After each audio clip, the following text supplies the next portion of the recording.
Reel তৈরির নেশা যে কতটা ভয়ঙ্কর হতে পারে তার অনেক উদাহরণই সমাজ মাধ্যমে দেখা যায়। নজর কাটতে বিচিত্র সব কাণ্ড ঘটান বিষয় স্রষ্টারা। সম্প্রতি সেরকমই একটি ভিডিও নেটাগরিকদের দৃষ্টি আকর্ষণ করেছে।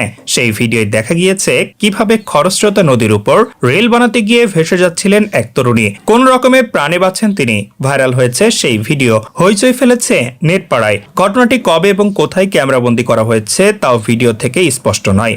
ভাইরাল সেই ভিডিওয় দেখা গিয়েছে খরস্রোতা নদীর উপর থাকা সেতুর নিচে দাঁড়িয়ে রয়েছে এক তরুণী। সেই সেতুর উপর থেকে বেশ কয়েকটি লোহার শিকল উলম্বভাবে নিচের দিকে নেমে রয়েছে। রিল বানানোর জন্য তারই একটি ধরে ঝুলতে শুরু করেন তরুণী। উদ্দেশ্য ছিল টারজানের মতো ঝুলে ঝুলে লোহার একটি শিকল থেকে অন্য শিকলে যাওয়া, কিন্তু তা করতে গিয়ে বিপত্তি বাধে। ঝুলে একটি শিকল থেকে অন্য শিকলে যেতে গিয়ে নদীতে পড়ে যান তরুণী। নদীর স্রোত ভাসিয়ে নিয়ে যায় তাকে। তরুণীর চিৎকার শুনে প্রাণ বাঁচাতে ছুটে যান এক যুবক।